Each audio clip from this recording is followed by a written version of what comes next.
سرور کشور رسالت جو عرش پر جلوہ گر ہوئے تھے، نئے نرالے طرب کے ساما عرب کے مہمان کے لیے تھے۔ الحمدللہ رب العالمین والصلاة والسلام علی سید المرسلین، اما بعد فاعوذ باللہ من الشیطان الرجیم، بسم اللہ الرحمن الرحیم۔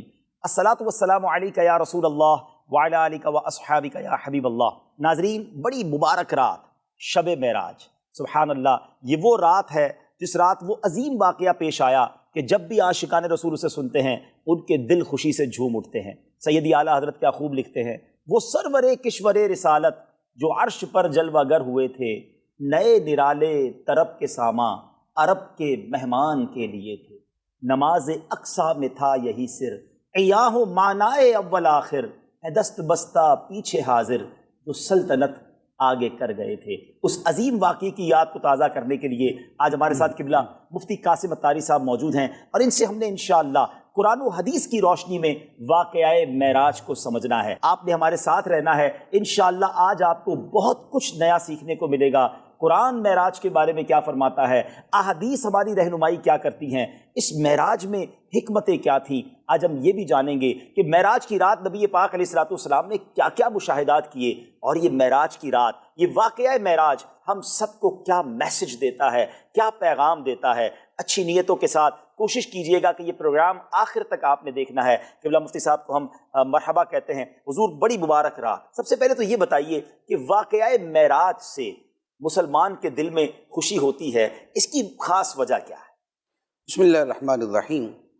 واقعہ معراج کا تعلق چونکہ نبی پاک صلی اللہ تعالیٰ علیہ وآلہ وسلم کے ساتھ ہے، اور ہر مسلمان کے دل میں جو آقا کریم علیہ الصلوۃ والسلام کی محبت ہے، یہ اس کا تقاضا ہوتا ہے کہ سرکار کے حوالے سے کوئی بھی بات ہوتی ہے دنیا کے کسی بھی خطے میں، کسی بھی زبان میں، کسی بھی انداز میں، تو مسلمان کا دل خوشی سے جھوم اٹھتا ہے۔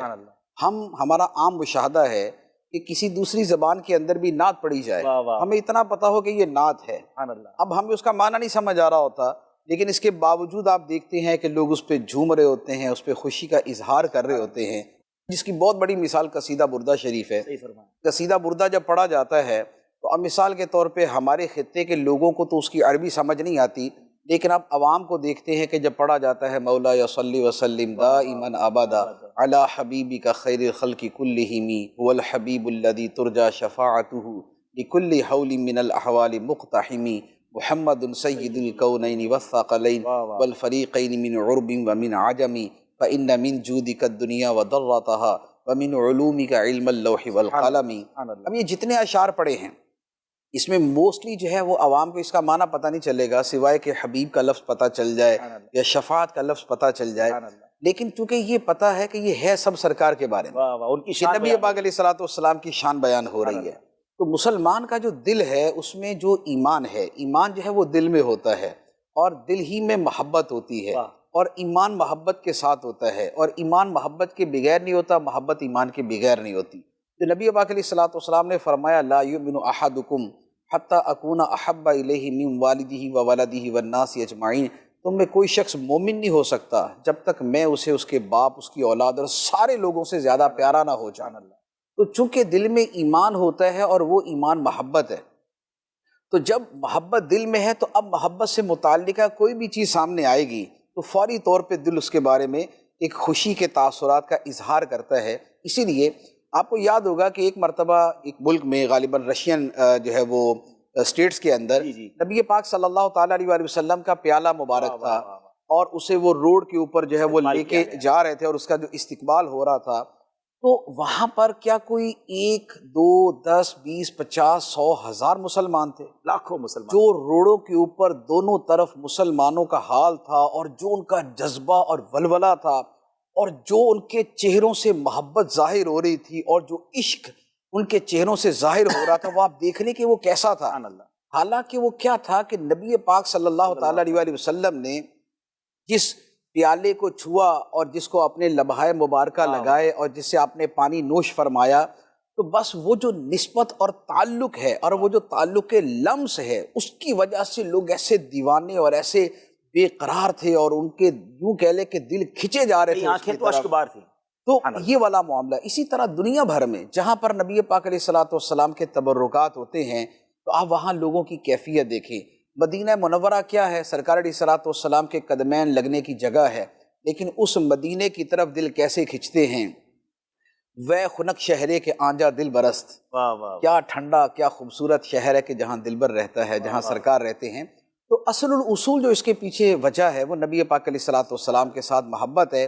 اور چونکہ معراج جو ہے یہ نبی پاک علیہ الصلوۃ والسلام کے فضائل میں بھی جو اعلیٰ درجے کے فضائل ہیں یہ ان میں داخل ہے، جس میں دیدار خداوندی ہے، جس میں عرش پہ جانا ہے، جس میں آسمانوں کی سیر کرنا ہے، جس میں نبیوں سے ملاقات کرنی ہے، جس میں جنت میں جانا ہے، اللہ تعالیٰ سے باتیں کرنی ہے، نماز کا تحفہ لے کے آنا ہے، انبیاء علیہ السلام سے گفتگو کرنی ہے. تو یہ ابتدا سے لے کر انتہا تک جن محیر العقول چیزوں پر مشتمل ہے اور جو اس کے اندر بیان کیا گیا، اور پھر خود قرآن نے جس خوبصورت انداز میں اس کو بیان کیا، تو یہ چونکہ سرکار کی شان میں ایک اعلیٰ درجے کی شان ہے تو لہذا اس کے ساتھ پھر اتنا ہی زیادہ مسلمانوں کا تعلق اور محبت ہو جائے. یعنی اس کا مطلب یہ ہوا آپ کی گفتگو کا حاصل یہ ہے کہ جس کے دل میں عشق رسول ہے وہ جب بھی معراج مصطفیٰ کی بات کرتا ہے اس کا دل خوشی سے جھومتا ہے. اور نبی پاک کو یہ اتنا بڑا انعام عطا کیا گیا، سبحان اللہ. مفتی صاحب آپ سے اب ہم بات یوں کریں گے کہ سٹارٹ اس طرح لیتے ہیں معراج کے واقعے کی کہ قرآن کی روشنی میں ہمیں بتائیں کہ معراج کے بارے میں اللہ کا کلام کیا فرماتا ہے. دیکھیں معراج کے حوالے سے ایک تو بنیادی بات ہے اور وہ یہ ہے کہ معراج جو ہے یہ معجزات اسم ہے. یہ ایک معجزہ ہے. معجزہ وہ ہوتا ہے جو اللہ تعالیٰ انبیاء علیہ الصلوۃ والسلام کو کچھ ایسے خصوصی فضائل عطا فرماتا ہے کہ جو عام عقل انسانی میں آتے نہیں اور عموماً ویسا ہوتا نہیں. جیسے عموماً ایسا نہیں ہوتا کہ چند لمحوں کے اندر کوئی شخص ایک ملک سے دوسرے ملک چلا جائے، وہاں سے آسمانوں پہ چلا جائے، ایسا عادتاً ایسا نہیں ہوتا. تو چونکہ اس میں وہ معجزے کا مفہوم ہے تو بیسیکلی تو اس کا تعلق ہے معجزے کے ساتھ. معجزات اللہ تعالیٰ انبیاء علیہ الصلوۃ والسلام کو عطا فرماتا ہے اور ان معجزات کے ذریعے ان کے فرق مراتب کا پتہ چلتا ہے کہ کس نبی کا اللہ کی بارگاہ میں کیا مقام ہے. قرآن پاک میں بہت سارے انبیاء علیہ الصلوۃ والسلام کے اس حوالے سے واقعات موجود ہیں. تو اب اسی ضمن میں یہ معراج کے معجزے کا بیان ہے کہ نبی پاک علیہ الصلوۃ والسلام کے اس واقعے کا تذکرہ ہے. اچھا، اب اس کے پیچھے ایک تو جو کانسیپٹ ہے وہ معجزے کا چلتا ہے، ایک یہ ہے کہ خود نبی پاک علیہ السلام کو جو یہ معراج کروائی گئی اور قرآن میں اس کو بیان کیا گیا، خود اس کے پیچھے کیا حکمت ہے. اس کی وجہ یہ تھی کہ یہ جو معراج کا واقعہ ہے یہ پیش آیا ہے 11 سنے نبوت میں، یعنی اعلان نبوت کے 11ویں سال. اور یہ واقعہ پیش آیا تھا حضرت خدیجۃ الکبریٰ رضی اللہ تعالی عنہا کے وصال کے بعد، اور اس سے چند دن پہلے ہی ابو طالب کا انتقال ہوا تھا. تو اب بیسیکلی یہ تھا کہ نبی پاک علیہ الصلوۃ والسلام نے جو مکہ مکرمہ میں آپ تبلیغ فرماتے تھے، اسلام کی اور توحید کی دعوت دیتے تھے، تو کفار کی طرف سے جو ریاکشن تھا وہ ہم کتابوں میں پڑھتے ہیں، ہم نے سنا ہے کہ بہت شدید تھا، مسلسل ایذا، مسلسل تکلیف پہنچانا، اور پھر اس میں جو ہے وہ بائیکاٹ کیا گیا، سوشل بائیکاٹ کیا گیا. شیب ابی طالب کا واقعہ ہے. اچھا، اس کے بعد پھر نبی پاک علیہ الصلوۃ والسلام طائف تشریف لے گئے، وہاں جا کے آپ نے پیغام توحید دینے کی کوشش کی اور وہاں جو سلوک ہوا وہ بھی آپ کو معلوم ہے. تو یہ جو پیدر پہ سانحات تھے، شیب ابی طالب کا واقعہ بھی تھا، طائف کا واقعہ بھی تھا، یہاں پر جو حمایتی تھے ان کا بھی دنیا سے چلا جانا موجود تھا. تو اس کی وجہ سے نبی پاک علیہ الصلوۃ والسلام کے قلب اطہر کو صدمہ تھا، آپ کو تکلیف تھی. اس سال کو عام الحزن بھی کہا جاتا ہے. عام الحزن جو ہے وہ کہا جاتا ہے کہ عام الحزن جو غم کا سال تھا. تو اب یہ سارے کے سارے واقعات پیچھے موجود تھے. اب نبی پاک علیہ الصلوۃ والسلام کی ذات مبارکہ وہ ہے کہ جیسے آپ مخلوق کے محبوب ہیں ایسے خالق کے محبوب. واہ واہ سبحان اللہ. جیسے مخلوق جو ہے وہ آپ کے دل کو خوش کرنے کے لیے بہت کچھ کرتی ہے، اسی طرح خالق نے بھی آپ کو خوش کرنے کے لیے بہت کچھ کیا. تو یہ ہے هو الحبیب الذی ترجى شفاعته، کہ وہ ایسے پیارے ہیں کہ جن کی شفاعت کی امید کی جاتی ہے. تو اس کی شرح میں علماء نے لکھا ہے کہ یہ حبیب خلق بھی ہے، حبیب خالق بھی ہے. اور خود نبی پاک علیہ الصلوۃ والسلام کا یہ لقب ہے الا وانا حبیب اللہ ولا فخر، جو آپ نے خود بیان فرمایا کہ سن لو میں اللہ کا پیارا ہوں، میں اللہ کا دوست ہوں، میں اللہ کا حبیب ہوں، میں اللہ کا محبوب ہوں، اور میں اس پہ فخر نہیں کرتا کہ فخر ممنوع ہے. تو چونکہ نبی پاک علیہ الصلوۃ والسلام اللہ کے محبوب ہیں، تو اب محب اور محبوب کے ساتھ جو تعلق ہوتا ہے، جو ان کے باہم تعلق ہوتا ہے، اس میں محبوب کے دل کو خوش کرنا، اس کے دل کے رنج کو دور کرنا، اسے کوئی صدمہ پہنچے تو اس کا ازالہ کرنا، اس کے دل کو ٹھنڈک پہنچانا، یہ چیزیں شامل ہیں. تو اس لیے اللہ تبارک و تعالیٰ نے معراج کی صورت میں ان سابقہ تمام صدمات کا ازالہ کیا. جیسے اللہ تعالیٰ نے نبی پاک علیہ الصلوۃ والسلام کی جو آپ کی خواہشات تھی ان کی تکمیل کے اندر کیا کیا کیا کہ ہمارے سامنے قرآن پاک کے اندر تحویل قبلہ کا واقعہ موجود ہے کہ نبی پاک صلی اللہ تعالیٰ علیہ وسلم کے دل کی خواہش یہ تھی کہ بیت المقدس کی بجائے خانہ کعبہ قبلہ بن جائے. تو اللہ تعالیٰ نے کیا فرمایا کہ نماز کے دوران جب سرکار علیہ الصلوۃ والسلام بار بار آسمان کو دیکھ رہے تھے کہ ابھی وہی آتی ہے ابھی وہی آتی ہے، قبلے کو تبدیل کر دیا جائے گا، تو اللہ تعالیٰ نے حالت نماز کے اندر سرکار علیہ الصلوۃ والسلام پہ وحی نازل فرمائی، قد نرا تقلب وجہک فی السماء، اے حبیب تیرے چہرے کا آسمانوں کی طرف بار بار اٹھنا ہم دیکھ رہے ہیں. فَلَنُوَلِّيَنَّكَ قِبْلَةً تَرْضَاهَا، تو ہم تمہیں پھیر دیں گے اسی قبلے کی طرف جس پہ تم راضی ہو. اور پھر ساتھ ہی فرما دیا فَوَلِّ وَجْهَكَ شَطْرَ الْمَسْجِدِ الْحَرَامِ، اے حبیب ابھی نماز کے اندر ہی اپنے چہرے کو مسجد حرام کی طرف پھیر لو. تو نبی پاک علیہ الصلوۃ والسلام کی جو دل کی تمنائیں اور آرزوئیں تھیں ان کی یوں تکمیل کی جاتی تھی کہ جس کی وجہ سے حضرت عائشہ صدیقہ رضی اللہ تعالیٰ عنہ نے ایک مرتبہ نبی پاک علیہ السلام کی بارگاہ میں عرض کی، یا رسول اللہ ما ارا ربک الا یسارع فی ہواک، یا رسول اللہ میں دیکھتی ہوں کہ آپ کا رب آپ کی خواہش پوری کرنے میں بڑی جلدی کرتا ہے. سبحان اللہ. آپ تمنا کرتے ہیں، آپ خواہش کرتے ہیں، خدا اس کو پورا کر دیتا ہے. تو اللہ تعالیٰ کا نبی پاک علیہ الصلوۃ والسلام کے ساتھ محبت کا معاملہ یہ تھا. اب جہاں پر پیچھے اتنے واقعات ہو چکے ہوں، طائف کا جو اندوہناک واقعہ ہے وہ ہو چکا، یہاں پر صدمات پہنچ چکے، اور پھر کفار مکہ کا مسلسل رویہ سامنے تھا، تو نبی پاک علیہ الصلوۃ والسلام رنجیدہ تھے، غمزدہ تھے. تو اللہ تبارک و تعالیٰ نے آقا کریم علیہ الصلوۃ والسلام کو یہ دکھانے کے لیے کہ اے حبیب ان لوگوں کے یہ معاملات جو کچھ سالوں پر مشتمل ہیں آپ ان کی وجہ سے رنجیدہ نہ ہوں. آپ یہ دیکھیں کہ رب نے آپ کو عطا کیا کیا ہے، مخلوق کی نظر میں اس وقت آپ کیا ہیں اس کو نہ دیکھیں، یہ دیکھیں کہ خالق کی بارگاہ میں آپ کا مرتبہ کیا ہے. وہ جو قرآن پاک کی آیت ہے نا، انا اعطیناک الکوثر فصل لربک وانحر ان شانیک هو الابتر، اس کے پیچھے بھی یہی معاملہ تھا کہ نبی پاک علیہ الصلوۃ والسلام کے شہزادے کا انتقال ہوا تو کفار نے اس پر طعن و تشنیع کی اور اعتراضات کیے. تو اللہ تبارک و تعالیٰ نے کیا فرمایا کہ اے حبیب ایک بیٹے کی دنیا سے جانے کو نہ دیکھو، یہ دیکھو کہ ہم نے تمہیں عطا کتنا کر دیا ہے، تمہیں کثرت سے عطا کیا، تمہیں حوض کوثر عطا کیا، تمہیں خیر کثیر عطا کی، تمہیں جنت کی نہر کوثر عطا کی، تمہیں قرآن جیسی خیر کثیر عطا فرمائی، تمہیں وحی جیسی شے عطا فرمائی، تمہارے نام کی نسبت رکھنے والے قیامت تک جو ہے وہ زندہ رہیں گے اور لوگ ان کا ادب کریں گے، ان کی تعظیم کریں گے آپ کی نسبت کے صدقے. تو اے حبیب ان کافروں کے اعتراضات نہ دیکھیں، وہ جو خدا نے وَرَفَعْنَا لَكَ ذِكْرَكَ کی شانیں عطا فرمائی ہیں، وہ جو وَالضُّحَىٰ وَاللَّيْلِ اِذَا سَجَىٰ کی شانیں عطا فرمائی ہیں، وہ جو وَمَا أَرْسَلْنَاكَ إِلَّا رَحْمَةً لِّلْعَالَمِينَ کا مرتبہ عطا فرمایا ہے، وہ جو قُلْ يَا أَيُّهَا النَّاسُ إِنِّي رَسُولُ اللَّهِ إِلَيْكُمْ جَمِيعًا کے منصب پر فائز کیا ہے، وہ جو یا ایھا النبی انا ارسلناک شاہدا ومبشرا ونذیرا وداعیا الی اللہ باذنہ وسراجا منیرا کے اوصاف عطا فرمائے ہیں.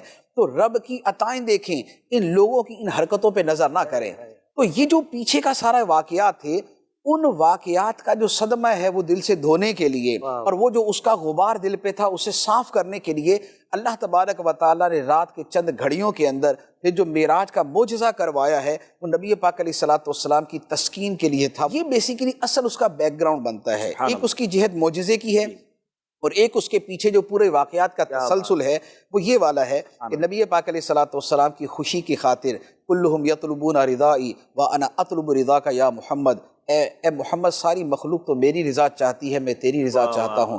خدا کی رضا چاہتے ہیں دو عالم، خدا چاہتا ہے رضائے محمد.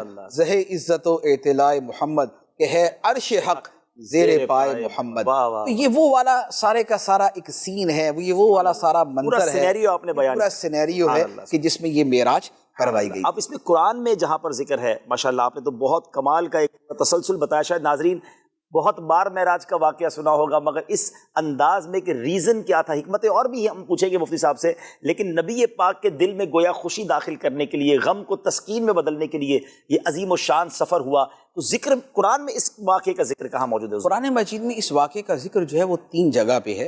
ایک جگہ پر تو ایک ہی آیت کے اندر اس کا تذکرہ ہے اور وہ اختصار کے ساتھ ہے. وہ فرمایا وَمَا جَعَلْنَا الرُّؤْيَا الَّتِي أَرَيْنَاكَ إِلَّا فِتْنَةً لِلنَّاسِ کہ اے حبیب ہم نے یہ جو آپ کو مشاہدہ کروایا ہے اس کے کروانے کا مقصد لوگوں کی آزمائش تھی.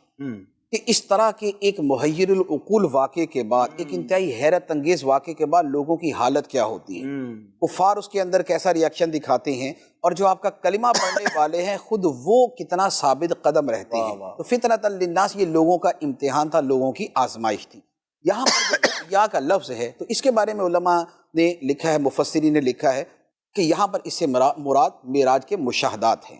تو یہ اختصار کے ساتھ ہے۔ اس کے علاوہ جو اسے بہت وضاحت کے ساتھ بیان کیا اس معنی میں کہ اس کے الفاظ جو ہے وہ معراج کے ہونے پر بہت واضح طور پہ دلالت کرتے ہیں، تو وہ سورہ بنی اسرائیل کی پہلی آیت۔ سورہ بنی اسرائیل کو سورۃ الاسراء بھی کہتے ہیں، اور اسراء کہنے کی وجہ یہ ہے کہ وہ آیت کے اندر اسراء کا لفظ ہے، رات کے حصے میں سیر کروانے کا معنی ہے، تو اس لیے اس کا نام سورہ اسراء بھی ہے۔ تو وہاں پر جو آیت مبارکہ ہے، سبحان الذی اسری بعبدہ لیلا من المسجد الحرام الی المسجد الاقصی الذی بارکنا حولہ لنریہ من آیاتنا۔ تو یہ جو آیت مبارکہ ہے، یہ معراج کے بارے میں وہ نص قطعی ہے، وہ واضح مفہوم والی آیت مبارکہ ہے کہ جس میں فرمایا کہ پاک ہے وہ خدا ہر عیب سے، ہر نقص سے، ہر کمی سے، ہر عجز سے، ہر کوتاہی سے، ہر قسم کی عدم قدرت سے، عدم استطاعت سے، وہ ہر قسم کے عیب سے پاک ہے، جس نے اپنے خاص بندے کو رات کے تھوڑے سے حصے میں سیر کرائی مسجد حرام سے لے کر مسجد اقصیٰ تک، تاکہ ہم اپنے اس بندے کو اپنی کچھ خاص نشانیاں دکھائیں۔ مسجد اقصیٰ تک سیر کرائی، وہ مسجد اقصیٰ کے جس کے ارد گرد ہم نے برکتیں رکھی ہیں۔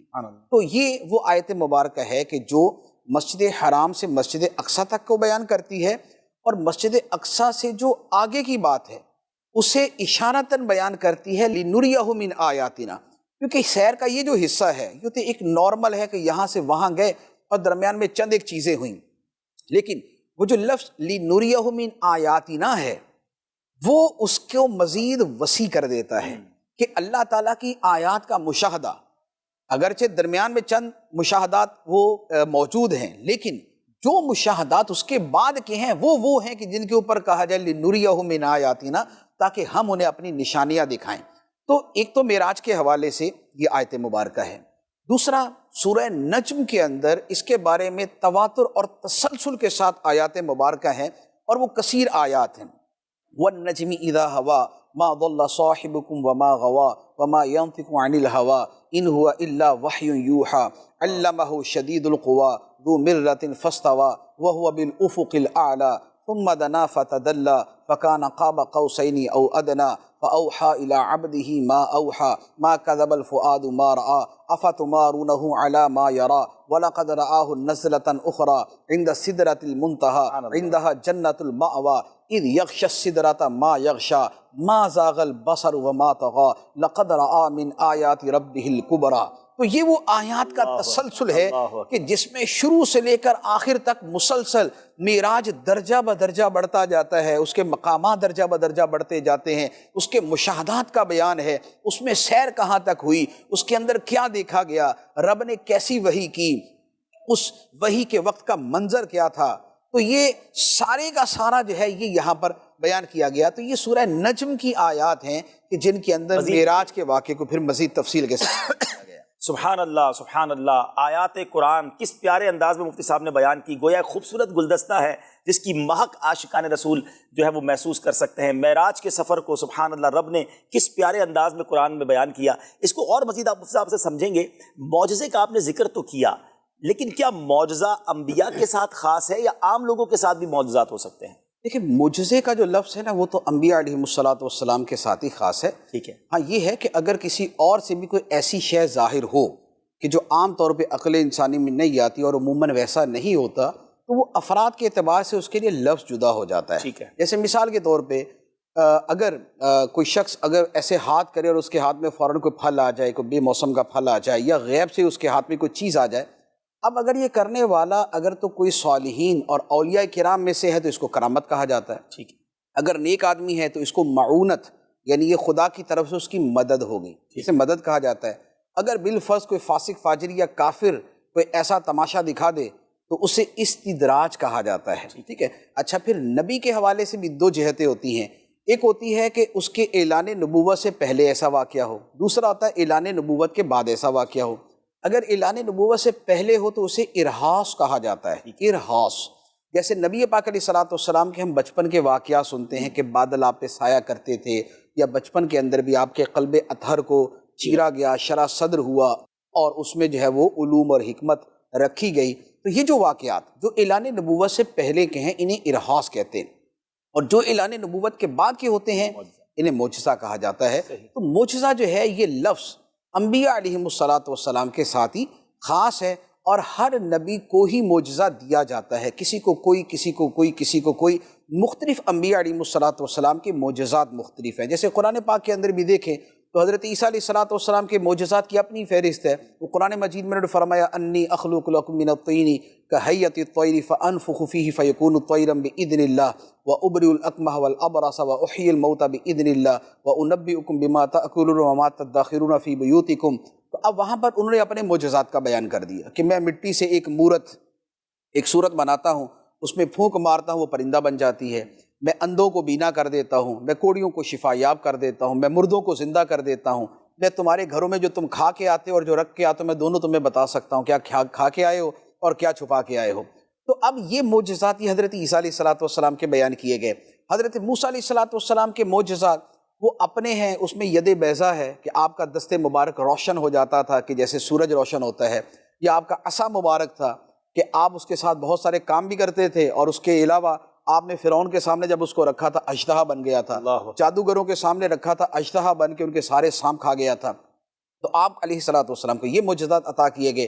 داؤد علیہ الصلوۃ والسلام کا معجزہ تھا کہ ان کے لیے پرندے مسخر تھے، پہاڑ مسخر تھے، کہ جب وہ زبور شریف کی تلاوت کرتے تھے تو پرندے رک جاتے تھے، نہروں کی روانی رک جاتی تھی، اور پرندوں کی وہ بولیاں سمجھتے تھے، پرندے ان سے باتیں کرتے تھے۔ اللہ تعالیٰ نے لوہا ان کے ہاتھوں میں نرم کر دیا تھا، تو وہ لوہے کو ایسے موڑ دیا کرتے تھے جس طرح موم کو موڑا جاتا ہے۔ سلیمان علیہ الصلوۃ والسلام کے تخت کا واقعہ قرآن پاک میں موجود ہے کہ وہ اپنے تخت پہ بیٹھ کے جو ہے وہ ایک جگہ سے دوسری جگہ ایک مہینے کی مسافت ایک دن میں طے کر لیا کرتے تھے۔ ان کے دربار کے اندر جنات بیٹھتے تھے، پرندے حاضر ہوتے تھے، ہدہد ان کے لیے مخبری اس نے کی۔ اس کے علاوہ اور معجزات ان کا بیان ہے، پھر جنات ان کے لیے مسخر، پھر انہوں نے جو اور عظیم الشان چیزیں بیان کی ہے ان کا بیان ہے۔ ابراہیم علیہ الصلوۃ والسلام کے اپنے معجزات تھے۔ تو انبیاء علیہ الصلوۃ والسلام کو معجزات دیے جاتے ہیں، کسی کا ہم کو پتہ ہوتا ہے، کسی کا ہم کو نہیں پتہ ہوتا۔ لیکن جو ہمارے نبی صلی اللہ تعالیٰ علیہ وسلم کی ذات مبارک ہے، تو آپ کی ذات وہ ہے کہ جسے سراپا معجزہ بنا کے بھیجا گیا۔ آپ کی شان وہ ہے کہ انبیاء علیہ السلام کے معجزات کو جمع کر کے آپ کی ذات کو عطا کر دیے گئے۔ حسن یوسف دم عیسیٰ ید بیضا داری، آنچ خوباں ہما دارن تو تنہا داری۔ یوسف علیہ السلام کا حسن ہو، عیسیٰ علیہ السلام کا دم ہو، موسیٰ علیہ السلام کا ید بیضا ہو، یہ ساری کی ساری خوبیاں جو سب کو جدا جدا عطا کی گئی، اے حبیب علیہ الصلوۃ والسلام آپ کو اکٹھی عطا کر دی گئی۔ تو نبی پاک علیہ الصلوۃ والسلام کا معاملہ یہ ہے۔ تو آپ جامع کمالات انبیاء ہیں، آپ کو جملہ انبیاء کے کمالات عطا کیے گئے۔ تو نبی پاک علیہ الصلوۃ والسلام کے معجزات اپنی تعداد کے اعتبار سے، اپنی مقدار کے اعتبار سے، اور اپنی کیفیت کے اعتبار سے سب پر فائق ہیں۔ جب معجزات کا تقابل کیا جاتا ہے تو معجزات کے اندر یہ پہلو بھی سامنے آتا ہے کہ معجزات میں ایک تو ہے تعداد کا معاملہ یہ ہے کہ آپ انبیاء علیہ السلام کے معجزات دیکھیں تو اس میں 3، 4، 5 اس طریقے سے معجزات کی تعداد ہے۔ لیکن نبی پاک علیہ الصلوۃ والسلام کے جو معجزات کی تعداد ہے اس پر علماء نے باقاعدہ کتابیں تصنیف کی، پوری جلدوں کے اندر مشتمل کتابیں ہیں اس موضوع کے اوپر۔ جیسے امام بہقی رحمۃ اللہ علیہ کی دلائل النبوہ ہے، اس کے علاوہ ایک اور امام ابو نعیم رحمۃ اللہ علیہ ہے، ان کی کتاب ہے دلائل النبوہ، پھر علامہ سیوطی رحمۃ اللہ علیہ کیا خصائص کبریٰ، پھر علامہ نبہانی رحمۃ اللہ علیہ کیا حجت اللہ علی العالمین۔ اس کے علاوہ اور کثیر کتابوں کے اندر یہ معجزات موجود ہیں، اور وہ کتابیں ہیں جو خالص معجزات کے بیان پر لکھی گئی۔ تو یہ ہے تعداد کے اعتبار سے۔ اور اگر آپ اس کی جو کیفیت ہے کہ خود اس کی کیفیت کے اعتبار سے دیکھیں گے تو اس میں جو تقابل اور اس میں جو ایک مقابلہ سامنے آتا ہے، تو اس کی صرف مثال اسی سے لے لیں کہ اللہ تعالیٰ نے حضرت موسیٰ علیہ الصلوۃ والسلام کو ایک معجزہ عطا کیا تھا۔ قرآن پاک میں اس کا بیان ہے پہلے پارے سورہ بقرہ کے اندر کہ فرمایا وَإِذِ اسْتَسْقَىٰ مُوسَىٰ لِقَوْمِهِ فَقُلْنَا اضْرِب بِّعَصَاكَ الْحَجَرَ فَانْفَجَرَتْ مِنْهُ اثْنَتَا عَشْرَةَ عَيْنًا قد علم کل اناس مشربہم، فرمایا کہ یاد کرو کہ جب موسیٰ نے اپنے رب سے پانی مانگا کہ اے اللہ اس وادی طیٰ میں بیٹھے ہیں، قوم کے پاس پانی نہیں ہے، ہمیں پانی عطا فرما دے، تو اللہ تعالیٰ فرماتا ہے فقلنا، ہم نے کہا اضرب بعصاک الحجر، اے موسیٰ اپنا عصا پتھر پہ مارو۔ موسیٰ علیہ السلام نے پتھر پہ عصا مارا، فانفجرت منہ اثنتا عشرۃ عینا، تو اس سے 12 چشمے جاری ہو گئے۔ قوم کے 12 قبیلے تھے، وہاں 12 چشمے جاری ہو گئے۔ فرمایا قد علم کل اناس مشربہم، کہ ہر قبیلے نے، ہر گروہ نے اپنے مشرب کو، اپنے اس چشمے کو پہچان لیا۔ اب یہ معجزہ تھا کہ پتھر سے پانی نکل آیا، جو عام طور پہ اس انداز میں تو نہیں ہوتا کہ ایک اس کے اوپر عصا مارا جائے، ایک لاٹھی ماری جائے اور وہاں سے پانی، اور وہ بھی 12 کی تعداد کے اندر نکلے، ایسا نہیں ہوتا۔ لیکن ایٹ لیسٹ یہ بات تو ہے کہ بہرحال جو چشمے جاری ہوتے ہیں وہ پہاڑوں ہی سے جاری ہوتے ہیں، وہ پتھروں ہی سے جاری ہوتے ہیں۔ لیکن اس کے مقابلے میں جو نبی پاک صلی اللہ تعالیٰ علیہ وآلہ وسلم کو معجزہ دیا گیا وہ یہ تھا کہ صلح حدیبیہ کے موقع پر جب پانی ختم ہو گیا اور صحابہ کرام بارگاہ نبوی میں آئے اور عرض کی یا رسول اللہ صلی اللہ علیہ وسلم، ہمارے پاس نہ وضو کے لیے پانی ہے، نہ غسل کے لیے پانی ہے، نہ پینے کے لیے ہے، جانوروں کو پلانے کے لیے ہے، تو ہمارے لیے پانی کا کچھ کرے۔ تو سرکار علیہ الصلوۃ والسلام نے فرمایا کہ پورے لشکر کے اندر جتنا بھی پانی ہے وہ سارے کا سارا جمع کر لو۔ سب نے پانی جمع کیا تو ایک پیالے کے برابر پانی بنا۔ اس پیالے کو نبی پاک علیہ الصلوۃ والسلام نے سامنے رکھا اور یہ اپنا دست مبارک اس کے اندر رکھ دیا۔ اب جو اس میں دست مبارک رکھا تو نبی پاک علیہ الصلوۃ والسلام کی مبارک انگلیوں کے درمیان سے پانی کے چشمے جاری ہو گئے۔ یہ 5 پانی کے چشمے جاری ہوئے اور وہ پانی اتنا تھا کہ نبی پاک علیہ السلام نے فرمایا جتنا چاہیے لے لو۔ لوگوں نے اس سے غسل بھی کیا، اس سے وضو بھی کیا، اپنے جانوروں کو بھی پلایا، اپنے برتنوں میں بھی بھر لیا، اپنے مشکیزوں کو بھی بھر لیا، اور وہ پانی مسلسل جاری تھا۔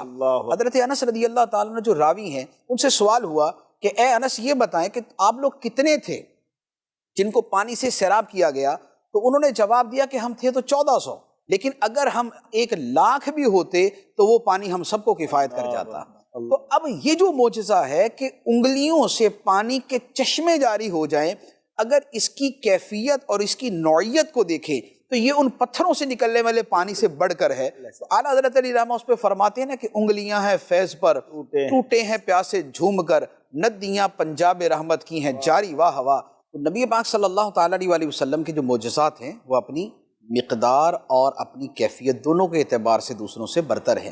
تو انہی میں سے یہ معراج کا معجزہ ہے جس کی تفصیلات جو ہے دوسرے انبیاء علیہ الصلوۃ والسلام کی جو معراج کی تفصیلات ہے ان کی بنسبت بہت عظیم اور بہت وسیع ہے۔ وہ خدا نے ہے مرتبہ تجھ کو دیا، نہ کسی کو ملے نہ کسی کو ملا، کہ کلام مجید نے کھائی شہا، تیرے شہر و کلام و بقا کی قسم، تیرا مسند ناز ہے عرش بری، تیرا محرم راز ہے روح امی، تو ہی سرور ہر دو جہاں ہے شہا، تیرا مثل نہیں ہے خدا کی قسم۔ سب دوران گفتگو آپ نے ایک جملہ فرمایا کہ اور انبیاء کی معراج سے برتر اور اعلیٰ ہے، تو کیا اور انبیاء کو بھی معراج نصیب ہوئی؟ معراج تو ہر نبی علیہ الصلوۃ والسلام کو عطا کی گئی، یعنی ان کو خصوصی مشاہدات کروائے گئے، اور ان میں چند ایک کا تذکرہ قرآن مجید میں بھی ہے۔ جیسے حضرت ابراہیم علیہ الصلوۃ والسلام کے بارے میں قرآن پاک میں ہے، فرمایا وَكَذَلِكَ نُرِي إِبْرَاهِيمَ مَلَكُوتَ السَّمَاوَاتِ وَالْأَرْضِ وَلِيَكُونَ مِنَ الْمُوقِنِينَ، فرمایا کہ اور اسی طرح ہم نے ابراہیم کو آسمان و زمین کی بادشاہت کا مشاہدہ کروایا، اور تاکہ وہ یقین والوں میں سے ہو جائیں۔ تو اب یہاں پر حضرت ابراہیم علیہ الصلوۃ والسلام کی معراج کا تذکرہ ہے، اور اس کی تفصیل مفسرین نے لکھی ہے کہ آپ کو جو ہے وہ بیت المقدس میں ایک پتھر کے اوپر کھڑا کیا گیا، اور اللہ تعالیٰ نے آسمان کی بادشاہی آپ کے سامنے کھول دی اور زمین کی بادشاہی اور اسرار کھول دیے۔ تو آپ نے جو اوپر نگاہ اٹھائی تو عرش تک کے جو معاملات اور اسرار تھے وہ آپ کے سامنے آ گئے، اور زمین کی طرف نظر کی تو تحت سرا تک کے معاملات آپ کے سامنے آ گئے۔ تو یہ حضرت ابراہیم علیہ الصلوۃ والسلام کی معراج تھی، یعنی اس کا ایک پہلو تھا، ورنہ ملکوت السماوات والارض کا لفظ اتنا وسیع ہے کہ خدا کی بادشاہی جو آسمانوں میں ہے زمین میں ہے۔ اب جو خدا کی بادشاہی کی قسمیں ہیں، جو نوعیتیں ہیں، جو صورتیں ہیں، وہ ایسی ہیں کہ ہماری تو عقل اس کا ادراک ہی نہیں کر سکتی۔ ایک ذرے کے اندر جو خدا کی بادشاہی ہے ہم اس کا تصور نہیں کر سکتے۔ ایک عالم میں جو خدا کی بادشاہی ہے، اس زمین پر جو خدا کی بادشاہی ہے، جو بقیہ سیاروں میں خدا کی بادشاہی ہے، جو گلیکسیز کے اندر خدا کی بادشاہی ہے، پھر ان گلیکسیز کے جو مجموعے خدا کی بادشاہی ہے، پھر جو آسمان و زمین میں خدا کی بادشاہی ہے۔ تو یہاں پر تو آیت میں فرمایا کہ ہم نے ساری بادشاہی دکھائی، تو لہٰذا وہ بھی بڑی وسیع، وہ بھی بڑی عظیم ہے۔ اس کے علاوہ حضرت موسیٰ علیہ السلام کا بطور خاص تذکرہ قرآن پاک میں کئی جگہ ہے کہ موسیٰ علیہ السلام کو بطور خاص اللہ تعالیٰ نے جو شرف عطا فرمایا وہ یہ ہے کہ شرف کلام عطا فرمایا کہ رب نے موسیٰ علیہ السلام سے بلا واسطہ کلام کیا۔ درمیان میں نہ کوئی فرشتہ ہے، نہ کوئی ذریعہ ہے، نہ کوئی واسطہ ہے، رب کا کلام ہے اور موسیٰ علیہ السلام اسے سماعت کر رہے ہیں۔ خدا کلام فرماتا تھا اور موسیٰ علیہ السلام آگے سے باتیں کرتے تھے۔ رب نے فرمایا وَكَلَّمَ اللَّهُ مُوسَىٰ تَكْلِيمًا، اور اللہ نے موسیٰ سے کلام فرمایا، خوب کلام کیا۔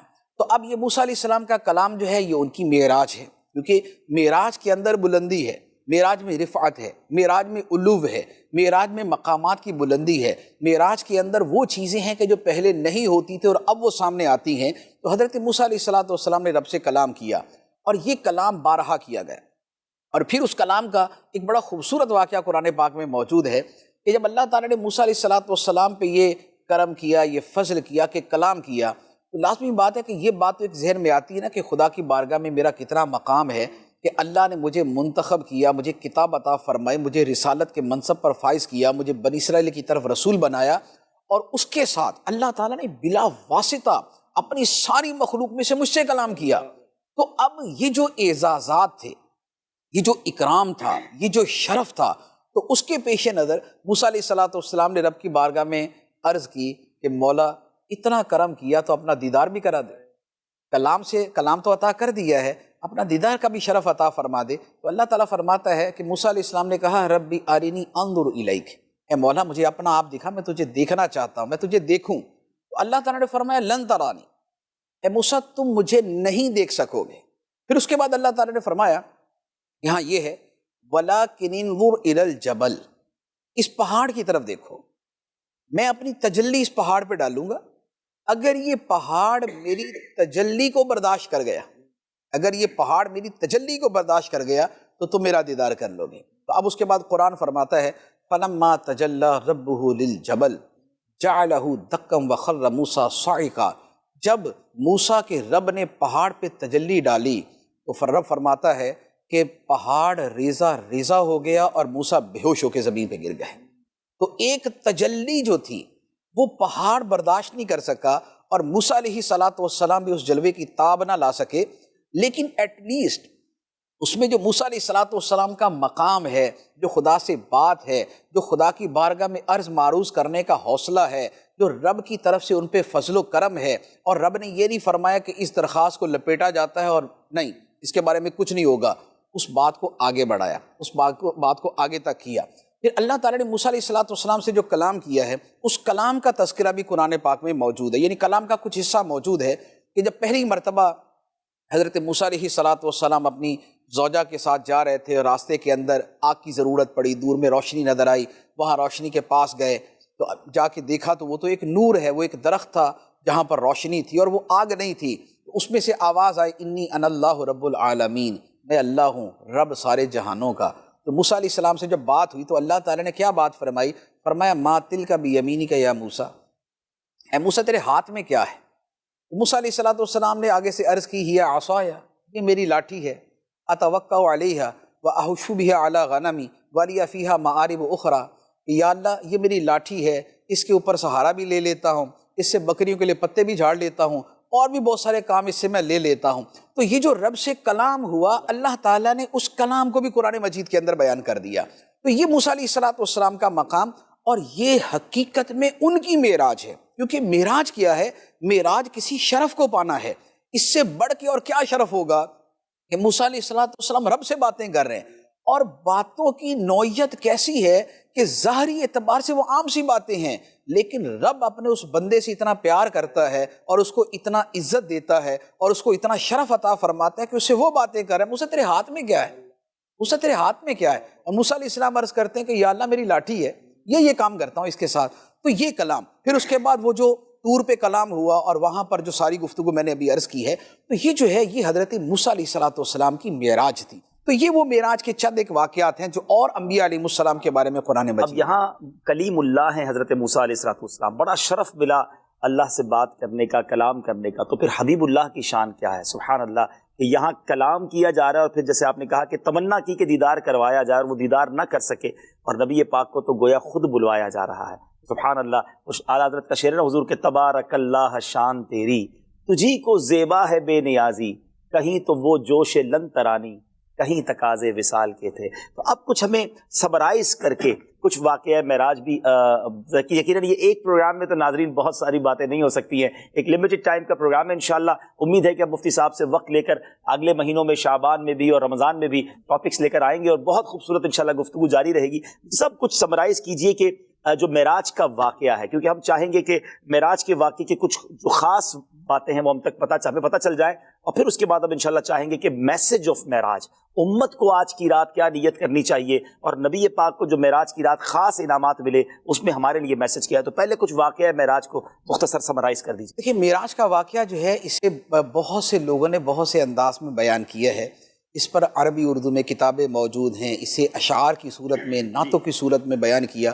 جیسے آپ نے ابھی وہ شروع کے اندر جو قصیدہ معراجیہ کے اشعار پڑھے، وہ سرور کشور رسالت جو عرش پہ جلوہ گر ہوئے تھے، نئے نرالے طرب کے ساماں عرب کے مہمان کے لیے تھے، بہار ہیں شادیاں مبارک چمن کو آبادیاں مبارک، ملک فلک اپنی اپنی لے میں یہ گھر انادل کا بولتے تھے، غبار بن کر نثار جائیں کہاں اب اس رہ گزر کو پائیں، ہمارے دل حوریوں کی آنکھیں فرشتوں کے پر جہاں بچھاتے۔ تو یہ وہ معراج کا وہ واقعہ ہے جو شب معراج ہے۔ اعلیٰ حضرت علیہ الرحمہ نے ایک شعر کے اندر اس رات کی جو منظر کشی کی ہے وہ ایسی ہے کہ اگر آپ چشم تصور سے دیکھیں نا تو آپ کو نظر آئے گا کہ یار واقعی ایسا ہی تھا کچھ۔ کیونکہ ہوتا کیا ہے کہ جب ہم کسی واقعے کو اس انداز کے اندر سوچتے ہیں، جیسے ہم یہاں بیٹھے ہوں اور حج کے دن ہوں، اگر ہم وہاں نہیں ہیں اور ہم نے حج کیا ہوا ہے تو ہم یہاں سے چشم تصور سے دیکھتے ہیں کہ یار ماشاءاللہ حاجی خانہ کعبہ سے روانہ ہو رہے ہیں، قافلوں کے قافلے جا رہے ہیں، مینا کی طرف جا رہے ہیں، مینا میں داخل ہو رہے ہیں، لبیک کی صدائیں ہیں اور خدا کی بارگاہ میں گڑ گڑا رہے ہیں۔ اب اس کے بعد جب وہ عرفات میں جمع ہوتے ہیں تو ہم یہاں بیٹھ کے تصور کرتے ہیں یار سبحان اللہ، سارے کے سارے حاجی عرفات کے میدان میں بیٹھے ہوں گے، کیسے خیمے لگے ہوں گے، کیسے دعائیں ہو رہی ہوں گی، کیسے اوراد و وظائف پڑھ رہے ہوں گے، کیسے قرآن کی تلاوت ہو رہی ہوگی۔ تو جو معراج کی رات ہے، معراج کی رات کائنات کے واقعات میں ایک عظیم ترین واقعہ ہے۔ نبی پاک علیہ الصلوۃ والسلام کی ولادت، نبی پاک علیہ الصلوۃ والسلام کو جس دن نبوت کا اعلان کرنے کا فرمایا گیا اور پہلی وحی اتری، اور نبی پاک علیہ الصلوۃ والسلام کو جس رات معراج کرائی گئی، آپ ان راتوں کے اعتبار سے غور کریں گے تو ان کی عظمتوں کے ہم قربان۔ اب وہ جو رات ہے اس کے بارے میں اعلیٰ حضرت کا شعر ہے کہ عرش پہ تازہ چھیڑ چھاڑ، فرش پہ طرفہ دھوم دھام، کان جدھر لگائیے تیری ہی داستان ہے۔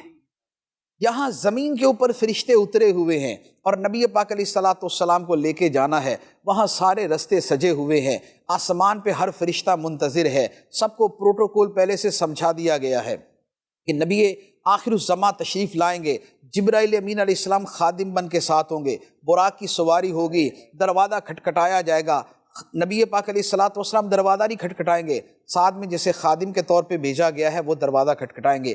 جبرائیل امین علیہ السلام جب دروازہ کھٹکھٹائیں گے اندر سے پوچھا جائے گا کون؟ جواب ملے گا جبرائیل، کہا جائے گا ساتھ کون؟ جواب ملے گا محمد صلی اللہ علیہ وسلم، پوچھا جائے گا بلائے گئے ہیں؟ کہا جائے گا ہاں ہاں بلائے گئے ہیں۔ حالانکہ سب کو پتہ ہے بلائے گئے ہیں، لیکن یہ ایک پروٹوکول ہے، یہ ایک اعزاز ہے، یہ ایک اعلان ہے، یہ ایک اعلام ہے، یہ ہر آسمان کے اوپر سب کو مطلع کیا جا رہا ہے۔ وہاں پر انبیاء موجود، وہاں پر فرشتے موجود، اب سب سے گزر کے جا رہے ہیں۔ تو اب یہ وہ رات ہے کہ عرش پہ تازہ چھیڑ چھاڑ، آسمان سے لے کر عرش تک ہر آسمان پہ ہے، آسمانوں سے اوپر سدرۃ المنتہا ہے، سدرۃ المنتہا سے اوپر مستویٰ ہے، مستویٰ کے اوپر عرش ہے، عرش کے ساتھ حاملین عرش ہیں۔ تو عرش پہ تازہ چھیڑ چھاڑ، فرش پہ طرفہ دھوم دھام، کان جدھر لگائیے تیری ہی داستان ہے۔ تو نبی پاک صلی اللہ تعالیٰ علیہ وآلہ وسلم ان جلووں کے ساتھ اور ان فرشتوں کے جلوں کے اندر تشریف جا رہے ہیں۔ تو جو معراج کا واقعہ ہے وہ یوں ہے کہ نبی پاک صلی اللہ تعالیٰ علیہ وآلہ وسلم اپنی چچا زاد بہن حضرت ام ہانی رضی اللہ تعالیٰ عنہا کے گھر پر آرام فرما رہے تھے۔ حضرت ام ہانی جو ہیں یہ حضرت مولا علی شیر خدا رضی اللہ تعالیٰ عنہ کی ہمشیرہ ہیں۔ تو نبی پاک علیہ الصلوۃ والسلام ان کے گھر میں آرام کر رہے تھے اور وہاں پر جبرائیل امین علیہ الصلوۃ والسلام آئے، چھت کھلی، نبی پاک علیہ الصلوۃ والسلام کو حالت نیند میں لیا اور وہاں سے حتیم میں لے گئے، حتیم خانہ کعبہ کے پاس ہے، حتیم میں لے گئے اور وہاں جا کے پھر نبی پاک علیہ الصلاۃ والسلام کو پہلے اس سفر کے لیے تیار کیا گیا۔ سفر کے لیے تیار یوں کیا گیا کہ جو آسمانوں میں جانا ہے یہ کوئی زمین کے عام واقعات میں سے نہیں ہے۔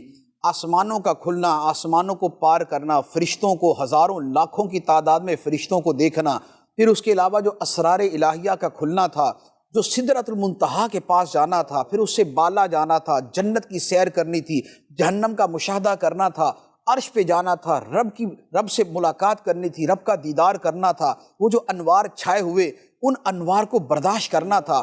تو یہ جو اس قدر یوں کہہ لیں کہ اس قدر بڑا واقعہ تھا، اس کے لیے دل بھی اتنا مضبوط چاہیے، دل اتنا مضبوط چاہیے، کیونکہ جتنا بڑا سامنے واقعہ ہوتا ہے اسے برداشت کرنے کے لیے قلب میں طاقت بھی اتنی چاہیے۔ ایک آدمی ہوتا ہے عام طور پہ شیر کو دیکھ کے بے ہوشی ہو جائے کیونکہ اس کا دل کمزور ہے، لیکن جو بہت بہادر ہوگا اس کے لیے ماجرا ایسا نہیں ہوگا۔ تو اس کا مطلب یہ ہوا کہ قلبی قوت کے اعتبار سے فرق ہوتا ہے۔ اب یہاں جن چیزوں کا مشاہدہ ہے ان کی تو انتہا نہیں ہے، وہ تو درجہ بدرجہ ثم دنا فتدلی کے مقامات ہیں، فکان قاب قوسین او ادنا، کہ وہاں پر مشاہدات ہوں گے اور ما زاغ البصر وما طغی کا ظہور ہونا ہے۔ تو اب ان چیزوں کے لیے پہلے زمین کے اوپر وہاں پر حتیم میں نبی پاک صلی اللہ تعالیٰ علیہ وآلہ وسلم کے قلب اطہر کو کھولا گیا، آپ کا سینہ مبارکہ کھولا گیا، اس میں سے قلب اطہر دل مبارک نکالا گیا اور اسے کھول کر اس میں نور اور حکمت کو ڈالا گیا۔ نور اور حکمت ڈال کے پہلے اسے اس قابل بنایا گیا کہ اب وہ سارے کے سارے مرحلوں کو طے کر سکیں، رب سے باتیں تک کر سکیں، آسمانوں کی سیر کر سکیں۔ تو اب اس کے بعد سینہ اقدس کو جوڑا گیا اور پھر نبی پاک علیہ الصلاۃ والسلام کی خدمت میں براق پیش کیا گیا۔ نبی پاک علیہ الصلاۃ والسلام اس پہ سوار ہونے لگے تو براق نے اچھلنا شروع کر دیا، ہلنا شروع کر دیا۔ تو جبرائیل امین علیہ الصلاۃ والسلام نے اس براق سے کہا کہ اے براق، تجھے حیا نہیں آتی؟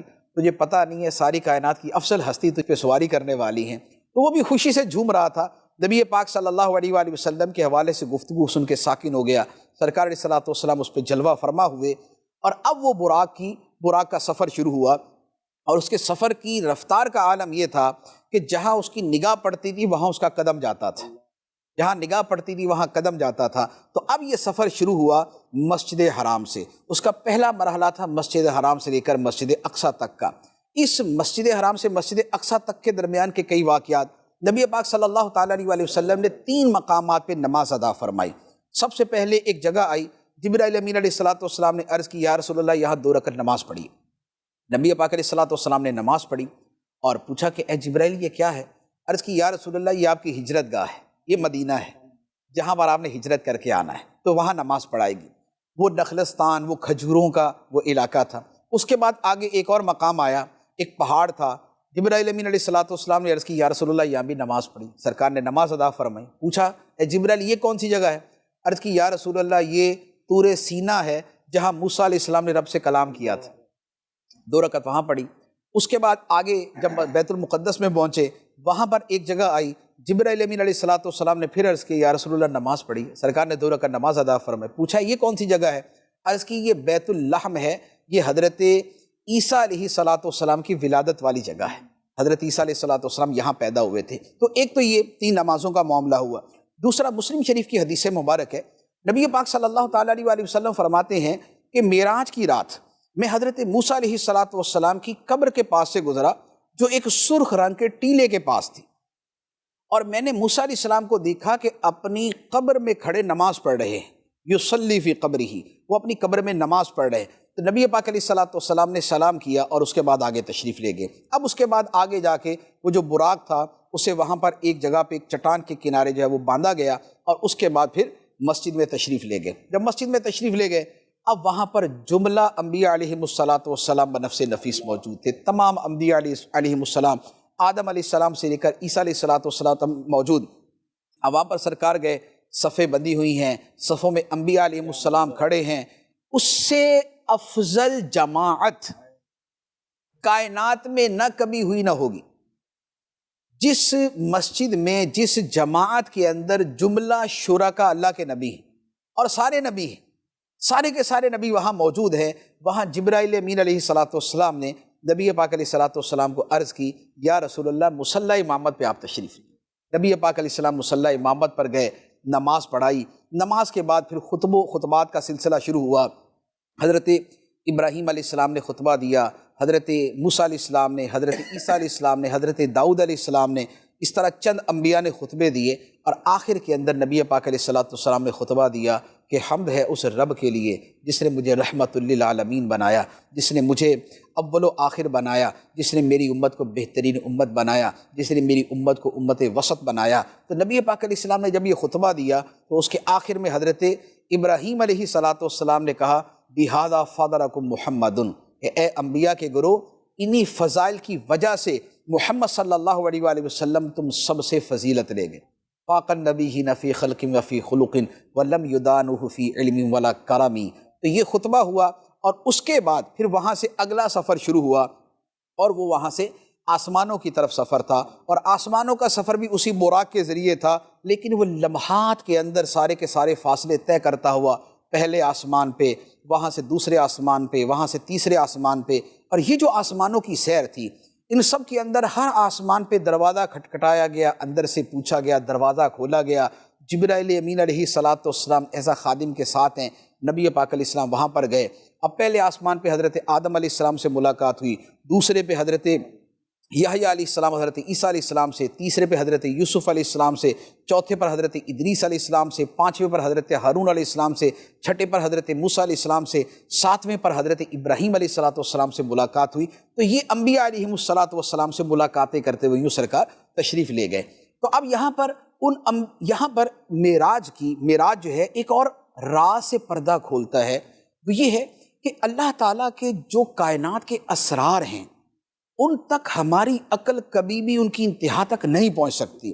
ہمارے سامنے نارملی چیز ہے کہ آپ یہاں بیٹھے تو آپ یہیں بیٹھے ہوئے ہیں، آپ اپنے گھر پہ نہیں ہیں، آپ یہاں پر ہیں تو آپ کہیں پنجاب میں نہیں پھر رہے، لیکن اللہ تعالیٰ کی کائنات کے اندر ایسا کیا کیا ہے، خدا کی قدرتوں کیسے کیسے شاہکار ہیں کہ موسیٰ علیہ السلام اپنی قبر میں تھے جہاں سرکار نے نماز پڑھتے دیکھا، وہاں بیت المقدس میں تشریف لائے تو موسیٰ علیہ السلام وہاں پر بھی تھے جہاں پر انہوں نے خطبہ دیا۔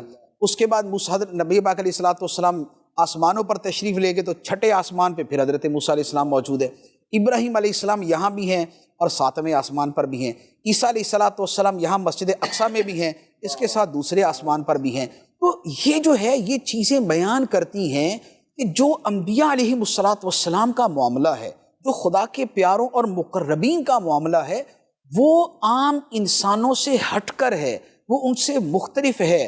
خدا نے ان کے لیے جو کائناتی اصول بنائے ہیں وہ کچھ اور ہیں، اور معجزات بیسیکلی انہی اصولوں کے اوپر چل رہے ہوتے ہیں۔ اس لیے بعض لوگ جو یہ کہتے ہیں نا کہ معجزہ وقوع پذیر ہو نہیں سکتا کہ قانون فطرت کے خلاف ہے، اس کے جواب میں علماء یہی کہتے ہیں کہ بھائی قانون فطرت آپ کو پتہ کتنے ہیں؟ آپ کو پتہ کتنے؟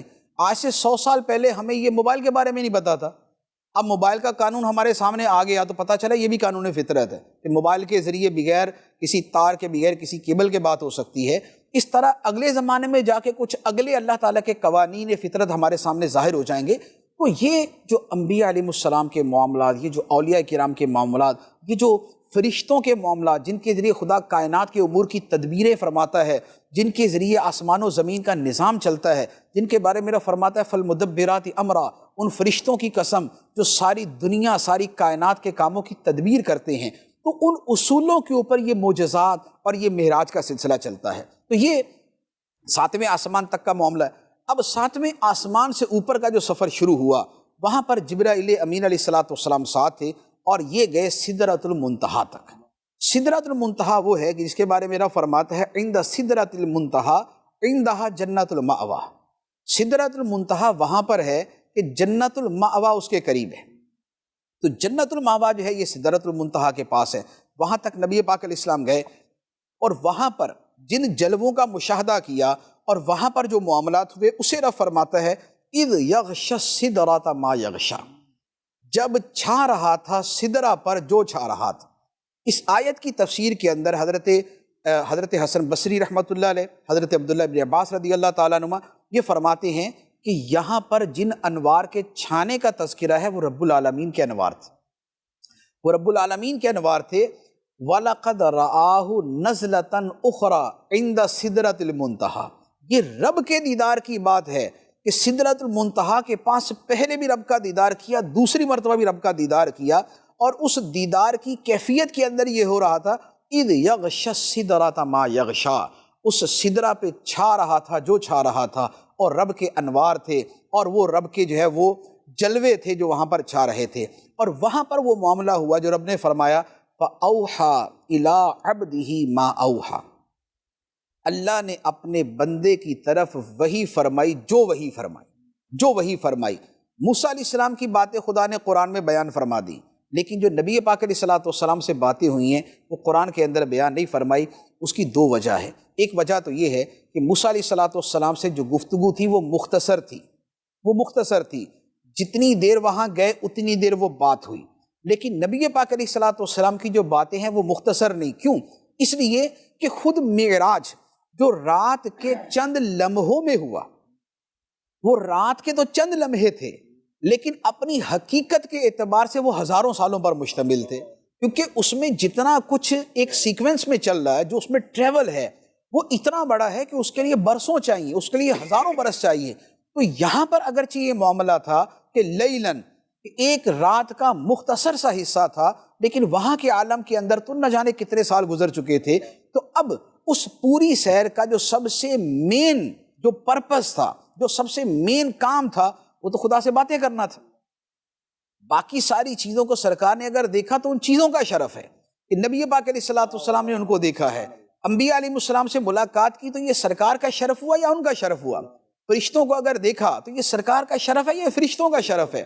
نبی پاک صلی اللہ تعالیٰ علیہ وسلم کے جو بقیہ مشاہدات ہیں، یہ کہہ لے کہ اس معراج کے سفر کے اعتبار سے سیکنڈری تھے۔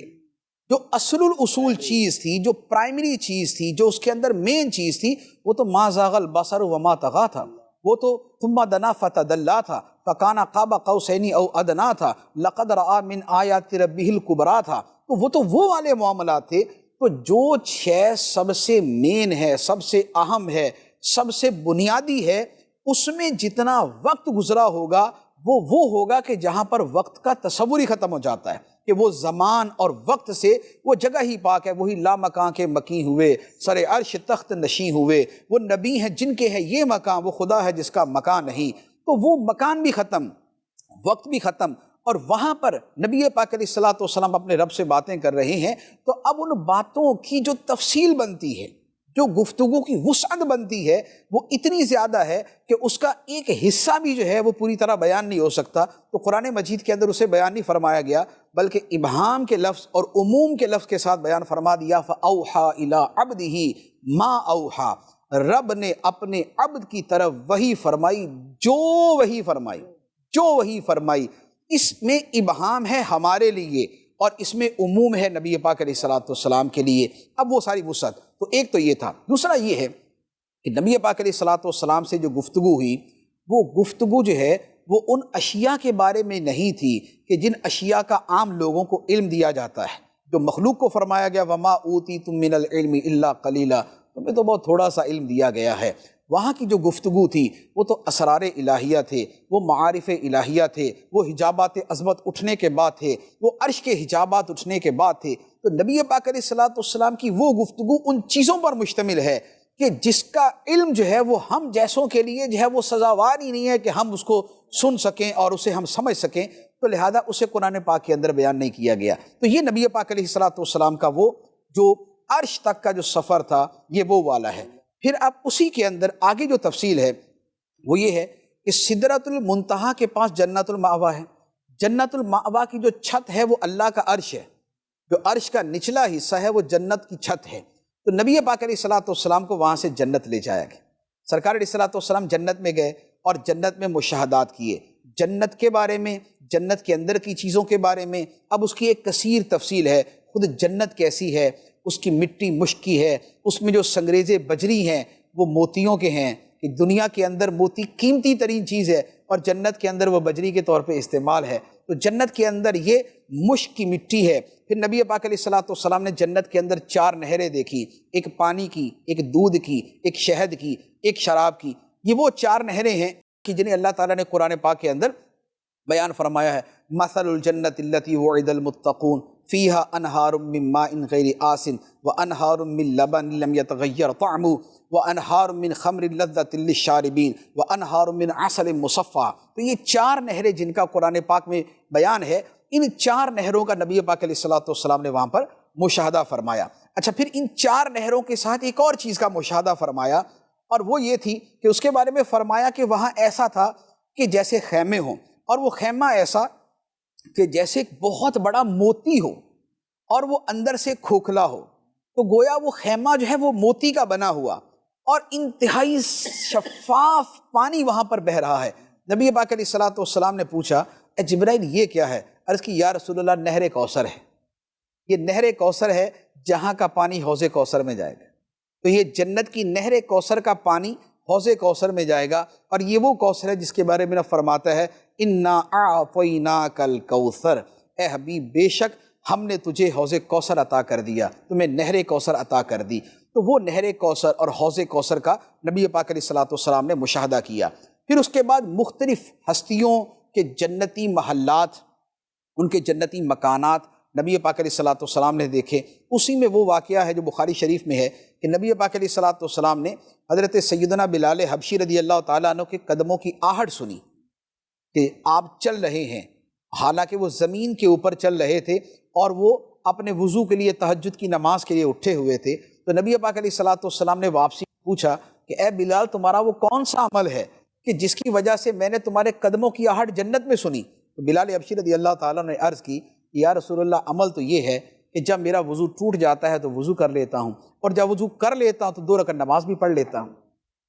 تو یہ جو اپنے آپ کو طہارت کے ساتھ جوڑ کے رکھنا اور طہارت کو نماز کے ساتھ جوڑ کے رکھنا اور انہی چیزوں کے اندر جو اپنی زندگی گزارنا ہے، یہ وہ چیز تھی کہ ان کے قدموں کی آہٹ نبی پاک علیہ السلام نے جنت میں سماعت فرمائی۔ تو یہ جنت کے مشاہدات، حضرت عمر فاروق رضی اللہ تعالیٰ عنہ کے محل کو دیکھا، اس کے علاوہ اور چند صحابہ اور صحابیات کا بیان ہے، ان کے محلات کو جنت میں دیکھا۔ تو یہ محلات ہیں۔ پھر آپ اسی کے اندر جو مشاہدات ہیں اس میں پھر جہنم کے مشاہدات بھی ہیں۔ جہنم کے جو مشاہدات تھے وہ یہ تھے کہ نبی پاک علیہ السلام جنت میں تھے اور جہنم کا پردہ آپ کے سامنے کھول دیا گیا، اور نبی پاک علیہ السلام نے جنت میں رہتے ہوئے جو جہنم کے اندر کے معاملات تھے ان کو دیکھا۔ اس میں پھر مختلف گناہوں کا تذکرہ ہے، مختلف چیزوں کا تذکرہ ہے۔ سود کھانے والوں کے بارے میں وہاں پر شدید وعید ہے کہ ان کے پیٹ جو ہے وہ کمروں کی طرح پھولے ہوئے اور اس کے اندر سانپ جو ہے وہ پھر رہے ہیں۔ تو بعد میں جب پوچھا تو بتایا گیا کہ یہ سود خور تھے۔ پھر اسی طرح وہاں پر جو ہے وہ کچھ لوگ وہ دیکھے کہ جن کے جو ہے وہ سر کو پتھر پہ رکھ کے کچلا جا رہا ہے۔ پوچھا یہ کون ہے؟ کہا یہ وہ ہے کہ جن کے لیے نماز بڑی بوجھل ہوتی ہے، جن کے سر نماز سے بھاری ہوتے ہیں، نماز کے لیے اٹھنا جن کو نصیب نہیں ہوتا، یہ وہ ہیں۔ کچھ وہ دیکھے کہ جن کے یہ ہونٹ جو ہے، یہ گلپھڑے جو ہے وہ پھاڑے جا رہے ہیں، چیرے جا رہے ہیں لوہے کی ایک جو ہے نا وہ سلاخ کے ساتھ۔ پوچھا یہ کون ہے؟ جواب ملتا ہے کہ یہ وہ ہیں جو جھوٹ بولنے والے تھے۔ تو اسی طرح غیبت کرنے والوں کو دیکھا کہ جن کو جہنم کے اندر الٹا لٹکایا ہوا اور شدید عذاب کے اندر مبتلا ہے۔ پوچھا گیا کہ یہ غیبت کرنے والے کچھ وہ تھے جن کو اس لیے عذاب ہو رہا تھا کہ دوسروں کو تکلیف دینے والے تھے، دوسروں کو دکھ پہنچانے والے تھے، دوسروں کا دل دکھانے والے تھے۔ تو ان گناہوں کی سزاؤں کے جو وہاں پر جو مشاہدات ہیں نبی پاک علیہ السلام نے وہ بھی کیے۔ تو یہ جنت و جہنم کا جو مشاہدہ ہے یہ ایک اہم واقعہ تھا۔ اس کے ساتھ جو حضرت ابراہیم علیہ السلام سے گفتگو ہے اس کا تذکرہ کتب احادیث میں موجود ہے کہ نبی پاک صلی اللہ تعالیٰ علیہ وسلم جب حضرت ابراہیم علیہ السلام سے ملے تو انہوں نے کہا کہ اپنی امت کو میری طرف سے ایک پیغام دیجیے گا۔ وہ پیغام یہ ہے کہ ان سے کہیے گا کہ جنت کی مٹی اور جنت کی ہوا جو ہے بڑی خوشبودار ہے، بڑی خوبصورت ہے، اور جنتی درخت جو ہے یہ بڑے عالیشان ہیں، اور ان درختوں کے اگانے کا ذریعہ جو اللہ تعالیٰ کی تسبیح ہے۔ سبحان اللہ پڑھنا، الحمدللہ پڑھنا، یہ پڑھنے سے جنت میں درخت لگ جاتے ہیں۔ تو حضرت ابراہیم علیہ السلام کی یہ گفتگو، موسیٰ علیہ السلام سے جو گفتگو ہے وہ ذرا تفصیل کے ساتھ ہے۔ اس میں یہ ہے کہ نبی پاک علیہ السلام جب رب کی بارگاہ میں حاضر ہوئے، اللہ تعالیٰ سے ہم کلام ہوئے، تو اللہ تعالیٰ نے نبی پاک علیہ السلام کو 50 نمازوں کا تحفہ عطا فرمایا کہ آپ اور آپ کی امت 50 نمازیں ادا کرے گی۔ نبی پاک علیہ السلام رب کی طرف سے عبادت، آنکھوں کی ٹھنڈک، معراج مومن کا وہ تحفہ لے کر نیچے تشریف لائے۔ جب موسیٰ علیہ السلام کے پاس سے گزرے تو انہوں نے پوچھا کہ کیا ملا؟ تو نبی پاک علیہ الصلوۃ والسلام نے فرمایا 50 نمازوں کا تحفہ ملا ہے. تو آپ 50 نمازیں نہیں پڑھے گی آپ کی امت. میں نے اپنے لوگوں پہ تجربہ کیا ہوا ہے، اتنی کوئی نہیں پڑے گی، آپ دوبارہ واپس جائیے، جا کے کم کرائیے. اب یہاں پر مختلف روایتیں، بعد میں 10 کم کرنے کا تذکرہ ہے، بعد میں 5 کم کرنے کا تذکرہ ہے. بخاری اور مسلم کے اندر یہ روایتیں. تو نبی پاک علیہ الصلوۃ والسلام کو موسیٰ علیہ السلام نے عرض کی ارجع الی ربک، جائیے اپنے رب کے پاس، تھوڑی سی تخفیف مانگیے، تھوڑی سی ذرا کمی ڈسکاؤنٹ لے کے آئیے. نبی پاک علیہ الصلوۃ والسلام گئے، اللہ کی بارگاہ میں عرض کی امت کمزور ہے، اللہ تعالیٰ نے 5 نمازیں کم کر دی. پھر واپس آئے، اب پوچھا، کہا 45 نمازیں، یہ بھی نہیں پڑھیں گے، دوبارہ جائیے اور کچھ کم کریے. تو نبی پاک علیہ الصلوۃ والسلام یوں بار بار گئے، بار بار کے بعد آخری مرتبہ 5 رہ گئے. جب 5 لے کر آئے تو حضرت موسیٰ علیہ الصلوۃ والسلام نے پھر عرض کی یا رسول اللہ لوگ نہیں پڑھیں گے. 5 کے بعد بھی انہوں نے کہا کہ لوگ نہیں پڑھیں گے، آپ ذرا دوبارہ جائیں، اس کو بھی کم کرا لیجیے. تو نبی پاک علیہ الصلوۃ والسلام نے فرمایا کہ اب مجھے اپنے رب سے حیا آتی ہے. تو پھر 5 کا تحفہ لے کے نبی پاک علیہ الصلوۃ والسلام تشریف لائے، اور رب نے فرمایا کہ اے حبیب ہماری بات بدلتی نہیں ہے، ہماری بات بدلتی نہیں ہے، تمہاری امت نمازیں 5 پڑھے گی، ہم ثواب اس کو 50 کا عطا کریں. ایک نماز کے اوپر 10 کا ثواب ہے، 5 پڑھیں گے تو 50 کا ثواب ملے گا. تو نبی پاک علیہ الصلوۃ والسلام یہ تحفہ لے کر پھر اپنی کیا بات ہے، بہت ہی خوبصورت انداز میں. اور یقیناً ناظرین اتنا طویل واقعہ ہے کہ ایک پروگرام نہیں کئی پروگرام کریں تو بھی بات پوری نہیں ہوتی ہے، لیکن یقیناً بہت ساری باتیں ہم نے سنی ہوں گی. میں پروگرام کے آخر میں مفتی صاحب سے ایک سوال کرنا چاہوں گا کہ حضور ویسے تو آپ نے بتا دیا کہ معراج کی رات کے تحفہ ملا ہے نماز کا، تو اب ہمیں بینگ اے مسلم امتی آف رسول اللہ صلی اللہ علیہ وسلم ہمیں اب اس رات سے کیا سبق لینا ہے اور اپنی زندگی کے لیے کیا میسج لینا ہے؟ دیکھیں اس میں کئی سارے پہلو ہیں. ایک تو خود نبی پاک علیہ الصلوۃ والسلام کی جو عظمت و شان اس سے ظاہر ہوتی ہے، اس میں ایک تو محبت والا تعلق ہے، وہ مضبوط ہونا چاہیے. اس کے ساتھ ایک یہ بھی دیکھنا چاہیے کہ ہم کس نبی کے امتی ہیں. جس نبی کا یہ مقام ہے، جس کا یہ مرتبہ ہے، اگر خدا نے ہمارے اوپر یہ احسان عظیم فرمایا ہے کہ جسے رب نے قرآن میں بیان فرمایا لقد من اللہ علی المؤمنین اذ بعث فیہم رسولا، اللہ نے احسان کیا ایمان والوں پر جب ان کے اندر اپنا رسول مبعوث فرما دیا. تو جب خدا نے اتنی عظمتوں والا رسول عطا فرمایا ہے کہ جس کی وجہ سے ہمیں خیر امت کا لقب ملا، جس کی وجہ سے امت وسط کا لقب ملا، جس کی وجہ سے ہمیں شہداء اللہ فی الارض کا لقب ملا، تو اس نبی کے امتی ہونے کی لاج رکھنی چاہیے. اور لاج رکھنے کا طریقہ یہ ہے کہ جس مقصد کے لیے نبی پاک علیہ الصلوۃ والسلام تشریف لائے اس مقصد کو پورا کیا جائے. اور وہ مقصد رب نے قرآن میں بیان فرمایا وَمَا أَرْسَلْنَا مِن رَّسُولٍ إِلَّا لِيُطَاعَ بِإِذْنِ اللَّهِ، ہم کسی رسول کو نہیں بھیجتے مگر اس لیے کہ اللہ کے حکم سے اس کی اطاعت کی جائے، اس کی باتوں پہ عمل کیا جائے، اس کے احکام کو تسلیم کیا جائے، اس کے مطابق زندگی گزاری جائے. تو لہذا جو پہلا سبق معراج ہے وہ یہ ہے کہ جس نبی کے ساتھ ہمارا یہ اتنا برکتوں والا تعلق ہے، نسبت ہے، تو ہم اس نسبت کی لاج رکھیں اور اپنی زندگی کو ان کی پیروی کے مطابق ڈھالنے کی کوشش کریں. دوسرے نمبر پہ نبی پاک علیہ الصلوۃ والسلام نے جو جنت کے مشاہدات بیان فرمائے وہ ہماری ترغیب کے لیے ہیں کہ اگر اچھے عمل کرتے ہو، عبادت و ریاضت کی زندگی گزارتے ہو، اللہ کے حقوق اور بندوں کے حقوق ادا کرتے ہو، احکام شرع پہ عمل کرتے ہو، تو تمہارے لیے یہ محلات ہیں، یہ جنت کی نہریں ہیں، یہ جنت کے جو ہے وہ ٹھنڈے میٹھے مشروبات ہیں، یہ جنت کی نعمتیں ہیں. تو لہذا اس کی طرف رغبت کی جائے. تیسرے نمبر پہ یہ ہے کہ اسی میں جب ہمارے نبی پاک صلی اللہ علیہ وآلہ وسلم کے جد امجد حضرت ابراہیم علیہ الصلوۃ والسلام فرما رہے ہیں کہ اپنی امت کو جا کے میرا پیغام دیجئے گا کہ جنت کی مٹی ایسی ہے، جنت کا پانی ایسا ہے، تو لہذا جنت میں درخت لگاؤ، تسبیح پڑھو، ذکر کرو. تو لہذا ذکر، تسبیح، تحمید یہ ہماری زندگی میں شامل ہونا چاہیے، یہ وظیفہ ہماری زندگی میں شامل ہونا چاہیے. پھر نبی پاک علیہ الصلوۃ والسلام جو نماز کا تحفہ لے کر آئے، نماز کا تحفہ جو اتنے اہتمام کے ساتھ رب نے عطا فرمایا کہ ہر حکم رب نے زمین پہ دیا، اور نماز کے لیے اللہ نے اپنے حبیب کو آسمانوں پہ بلایا، عرش پہ بلا کے عطا فرمایا. تو اس تحفے کی قدر کی جائے، اس تحفے کی قدر کی جائے، اور نماز کو اپنی زندگی کا ایسا حصہ بنا لیں کہ جیسے کھانا پینا ہماری زندگی کا حصہ ہے. ہم کھانے پینے کے بغیر جی نہیں سکتے، تو ہماری کیفیت یہ ہونی چاہیے کہ نماز کے بغیر بھی ہماری زندگی ہمارے لیے مشکل ہو جائے. نماز نہ پڑھے تو ہمیں اسی طرح بے قراری ہو جائے جس طرح کھانا نہ کھانے کی وجہ سے بے قراری ہوتی ہے. جیسے پیاس کے اندر پانی نہ ملنے کی وجہ سے بے قراری ہوتی ہے، تو نماز کے ساتھ ہمارا جو تعلق ہے وہ ایسا ہو جانا چاہیے، نماز کو روح کی غذا بنا لیں، نماز روح کی غذا بن جائے۔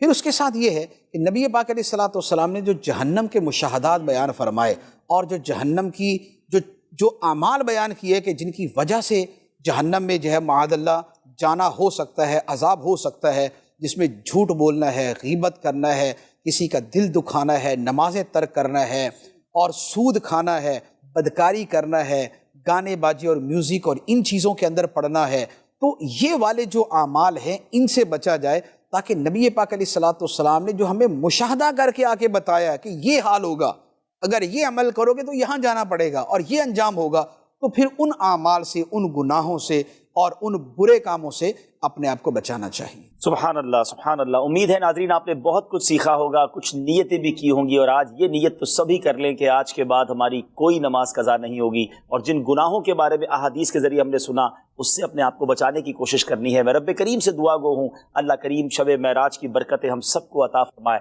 ہم آپ سب کے لیے دعا گو ہیں، اللہ کریم ہم سب کی بے حساب مغفرت فرمائے۔ آپ ہمارے لیے دعا کیجیے گا۔ اگلے کسی پروگرام میں آپ سب سے ملاقات ہوگی۔ صلو علی الحبیب صلی اللہ تعالی علی محمد صلی اللہ علیہ وسلم۔ وہ سرور کشور رسالت جو عرش پر جلوہ گر ہوئے تھے، نئے نرالے طرب کے ساما عرب کے مہمان کے لیے تھے۔